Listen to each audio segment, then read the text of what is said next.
You're being taken advantage of right now. And the worst part? You're calling it kindness. There's a reason you feel exhausted after helping certain people. A reason your generosity gets met with entitlement instead of gratitude. A reason you keep giving to people who never seem to improve. 500 years ago, a man named Niccolò Machiavelli wrote something that would get him cancelled today. He said a man who wishes to act entirely up to his profession's soft virtue soon meets with what destroys him among so much that is evil. Translation? Being good all the time to all people will ruin you. Machiavelli wasn't a villain. He was a political advisor in Renaissance Florence who watched good leaders get destroyed by their own kindness. He saw generous princes overthrown by the people they helped. He watched loyal advisors get betrayed by the rulers they served. So he wrote The Prince, a manual that told uncomfortable truths about human nature. Truths that society has spent 5 centuries trying to bury because they expose something we don't want to admit. Not everyone deserves your help, and trying to save everyone will destroy you. The problem isn't that you're too kind. The problem is that you haven't learned to distinguish between people who deserve your energy and people who will drain it until you have nothing left. If you've ever felt used, exhausted, or taken for granted, hit that like button. You're about to learn something that will change how you see relationships forever. Let me describe someone you know. You help them out of a crisis. Maybe you lend them money, give them advice, connect them with an opportunity. They're grateful at first. They tell you you're amazing, that they didn't know what they'd do without you. Then another crisis hits. And another. And somehow you're always the one they call. The gratitude starts to fade. The requests come faster.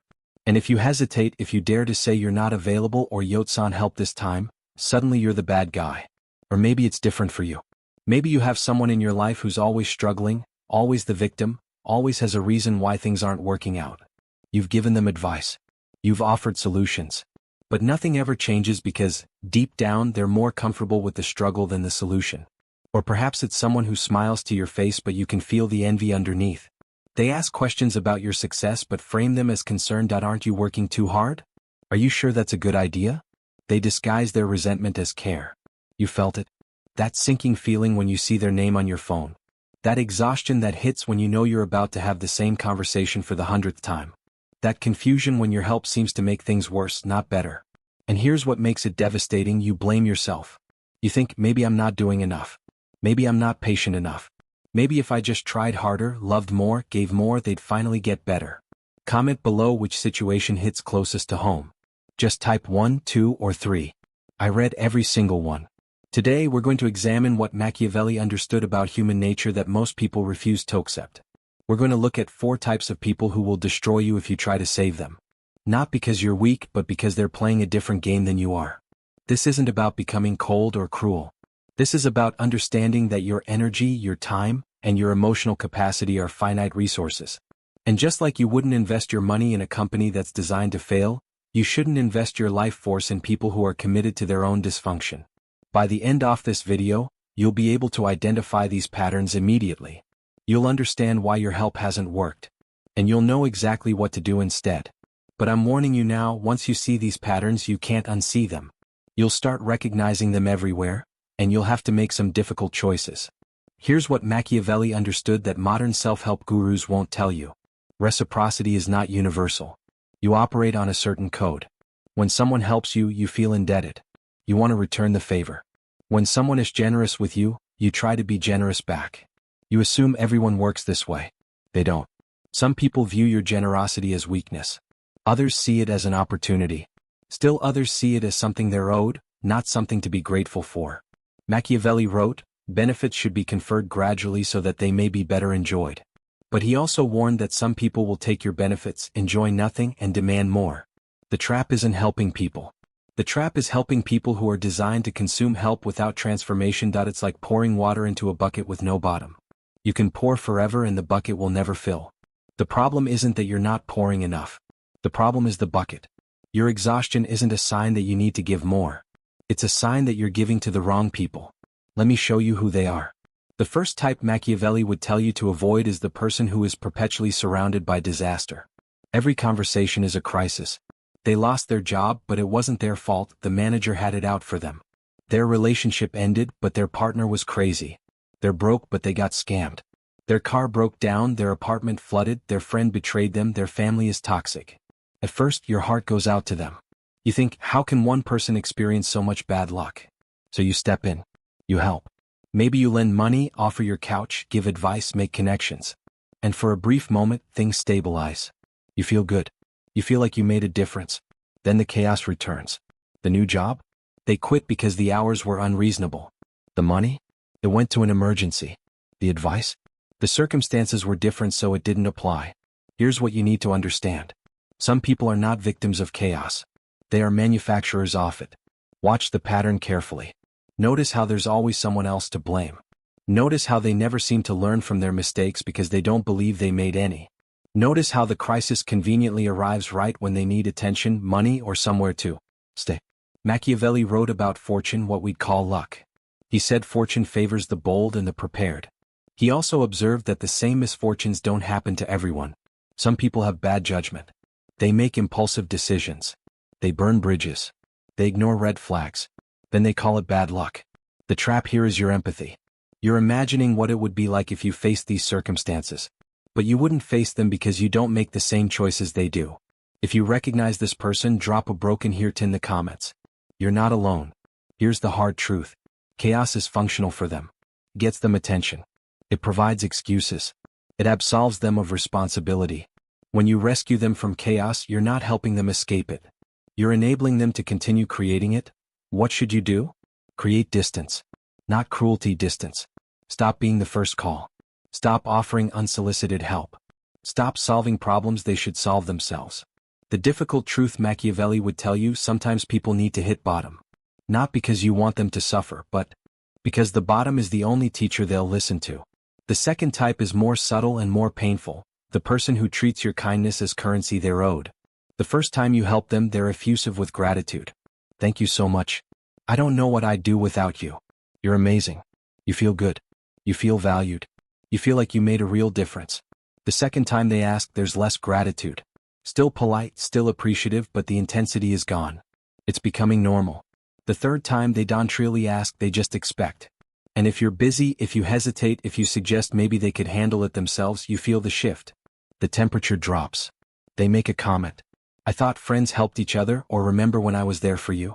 Well, Camito the debt collector. In their mind, a ledger exists. And somehow you're always behind. Machiavelli observed this pattern in political alliances. He wrote, "Whoever believes that in high personages new benefits cause old offenses to be forgotten makes a great mistake." Translation: some people remember every slight forever but forget every kindness immediately. Here's the psychology.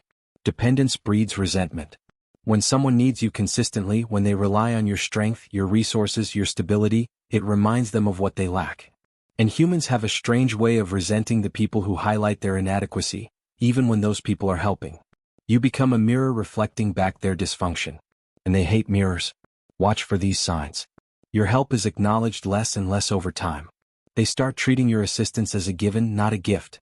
They get irritated when you're not available. They keep score of tiny things they did for you to balance out massive things you did for them.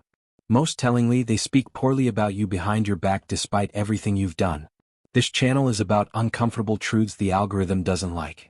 If you're still here, you're not like most people. Subscribe if you want more of what they try to hide. Machiavelli's advice? If you must help, help in a way that doesn't create dependency. A single act that solves a problem is better than ongoing support that creates obligation. Translation: teach them to fish, but if they refuse to learn, stop bringing them fish. Your continued help isn't compassion. It's enabling their refusal to become capable. What should you do? Test the relationship. Say no to a small request. A reasonable person respects the boundary. A debt collector will punish you for it. Their reaction tells you everything you need to know about whether this is a relationship or a transaction. I know this is uncomfortable. If you're feeling defensive right now, if you're thinking but they really need me or I'm different, I can help them, that's your ego talking, not your wisdom. The hardest part isn't identifying these people. The hardest part is accepting that you can't save them. Because accepting that means accepting that your power is limited. Your love is not enough to fix everyone. Your sacrifice doesn't guarantee transformation.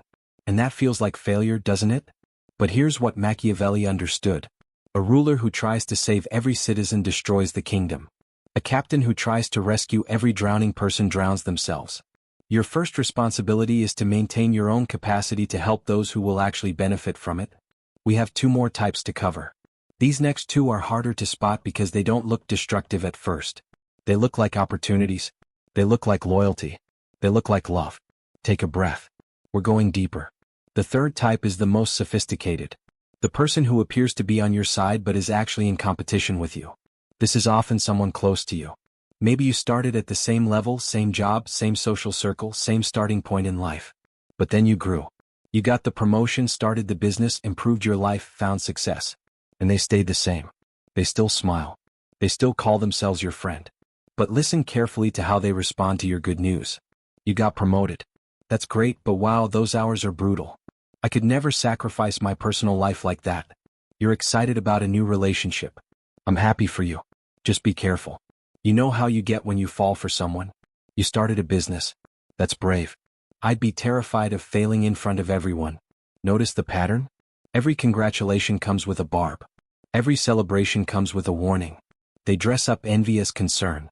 Machiavelli wrote extensively about this because he saw it destroy political careers. He said men are so simple and so ready to obey present necessities that he who deceives will always find those who allow themselves to be deceived. The counterfeit ally deceives you by appearing to care. But what they actually want is for you to fail back down to their level. Because your success is a mirror showing them their stagnation. Comment which type you've personally dealt with. Just type type 1, type 2, or type 3. Here's how they operate. They ask questions designed to plant doubt. Are you sure you're ready for this? They volunteer concerns. I'm just worried you're taking on too much. They subtly undermine. Yeah, I heard about your thing. Mike said it was interesting. Do you hear it? The subtle poison. The feigned concern. They cloak their envy in the language of protection. They try to plant seeds of doubt in your mind. They want to lower your confidence so you fall back down to their level. Machiavelli warned that men are so simple and so ready to obey present necessities that he who deceives will always find those who allow themselves to be deceived. The envious person wants to save you from success because your success is a mirror reflecting their failure. If you try to bring them along, if you try to save them by pulling them up to your level, they will subconsciously or consciously sabotage the journey. They will create drama right before your big meeting. They will give you bad advice. They will reveal your secrets to your rivals. They don't want you to win. You cannot save the envious. Envy is an incurable disease of the soul. It eats the vessel that holds it. The only way to deal with the counterfeit ally is the law of concealment. Hide your wins. Hide your joy. Hide your plans. Machiavelli advises silence. Do not give them the ammunition of your happiness. When you are around them, be bland, be boring, be struggling. How is business? Oh, grind, it's tough. Feed them the misery they crave and keep your victories for those who truly wish you well. If you try to save them, if you try to fix their insecurity with your love, you are hugging a suicide bomber. They will blow up the bridge you are building just to watch you fall into the ravine. Never let them know your next move. Never let them know your true power. The fourth type is the one that breaks the most hearts. The person who keeps making the same destructive choice over and over despite every consequence. This might be the family member who cycles through the same toxic relationship pattern. The friend who keeps getting fired for the same behavior. The partner who promises to change but never does. You've had the conversation 100 times. You've given advice. You've set boundaries. You've issued ultimatums. They cry. They apologize. They swear it's different. This time. They promise they've learned. They say exactly what you need to hear. And then they do it again. Machiavelli observed, men nearly always walk in the paths beaten by others. He meant that people follow established patterns. Character is a pattern. Behavior is a pattern. And patterns don't change because you want them to. They change when the pain of continuing exceeds the comfort of familiarity. Here's the truth you don't want to hear. Some people are more committed to their dysfunction than to their growth. Not because they're bad people. Not because they didn't love you. But because their pattern serves a function. Gets them attention. It provides drama. It creates intensity that feels like meaning. It absolves them of the responsibility of building something stable. Every time you take them back, every time you forgive them, every time you give them another chance, you teach them that the pattern works. You teach them that there are no real consequences. You teach them that your boundary is a suggestion, not a law. The harsh lesson Machiavelli would give you: past behavior is the most reliable predictor of future behavior. When someone shows you who they are through their actions, believe them the first time. Not the 10th time. Not after you've exhausted yourself trying to prove them wrong. The first time. If this one hit hard, share this video with one person who needs to hear it. Just one. But only if you think they're ready for the truth. What should you do? Accept the pattern. This doesn't mean enabling it. This means recognizing that you cannot love someone into changing. You cannot sacrifice enough to make them transform. You cannot suffer alongside them and call it solidarity. The most loving thing you can do is let them face the full consequences of their choices. Not as punishment, as education. Because consequences are the only teacher they haven't learned to manipulate. If they come back changed, genuinely changed with evidence over time, then you reassess. But if you keep accepting them back after apologies without change, you're not helping them. You're helping them avoid the lesson they need to learn. Now here's the question that's probably forming in your mind. Am I one of these types? That anxiety you're feeling right now? That's actually a good sign. The people I've described don't ask themselves that question. They don't have the self-awareness to wonder if they're the problem. But here's what Machiavelli would want you to consider. What if the pattern of trying to save people is your dysfunction? What if your identity is so wrapped up in being the helper, the fixer, the savior, that you unconsciously seek out broken people to feel valuable? What if you're addicted to being needed? That's a question for you to sit with. Maybe in the quiet moments when you're honest with yourself. Because the people who exhaust themselves trying to save others often have a wound that says my worth comes from my usefulness. If that's you, the work isn't learning to cut people off. The work is learning why you need to be needed in the first place. So what do you do with all this? How do you actually implement what Machiavelli understood without becoming cruel? First, understand this. Boundaries aren't walls, they're gates. You're not shutting everyone out. You're being selective about who gets access to your time, energy, and resources. Machiavelli advised it is better to be feared than loved if you cannot be both. But in personal relationships, the translation is different. It's better to be respected than liked if you cannot have both. When you start saying no, some people will call you selfish. When you stop being available 24/7, some people will call you cold. When you refuse to enable dysfunction, some people will call you uncaring. Let them. The opinions of people who have no problem draining you don't get a vote in how you protect yourself. Here's what happens when you implement these lessons. Your energy returns. The constant anxiety about other people's crises fades. You stop feeling guilty for having boundaries. You start sleeping better because you're not carrying everyone else's weight. Your finances improve because you're not funding other people's emergencies. Your time opens up because you're not managing other people's chaos. Your relationships improve because you're only keeping the people who actually add value rather than extract it. You move from being a savior to being a sovereign. A savior sacrifices themselves for everyone. A sovereign builds something worth protecting and guards it wisely. This doesn't mean you stop helping people. It means you help strategically. You help people who demonstrate the capacity to help themselves. You support people who show progress, not just promise it. You invest in relationships that are reciprocal, not one-sided. Comment sovereign if you're ready to stop sacrificing and start building. Machiavelli wrote The Prince not to create tyrants but to help leaders survive in a world full of people who would destroy them. His advice wasn't about being evil. It was about being realistic. The same applies to you. These lessons aren't about becoming heartless. They're about becoming discerning. They're about recognizing that your capacity to help is precious and limited and should be reserved for people who will actually use it. If this changed how you see your relationships, do two things. First, subscribe and turn on notifications. The algorithm doesn't like content that tells uncomfortable truths. It prefers feel-good platitudes that keep you stuck. Every subscription is a vote against that. Second, here's the reality. This video only scratches the surface. There are deeper patterns we need to explore. The psychology of manipulation. The mechanics of power dynamics. The way these patterns form in the first place. I can't cover everything in public videos. The platform has limits. But if you click the join button, you get access to the unfiltered content. The psychology I can't discuss openly. The strategies that are too direct for the algorithm. Most people won't join. They'll watch this video, feel temporarily empowered, and then fall back into the same patterns because they didn't go deep enough. But you're not most people. You made it to the end of a 21-minute video about uncomfortable truths. You're already different. Share this with one person who needs it. Just one. But choose wisely. Only send this to someone who's ready to change, not someone who will argue with every point. The algorithm suppresses content like this. The only way it reaches people who need it is if you share it. Be part of the solution. I'll see you in the next one. Stay sovereign.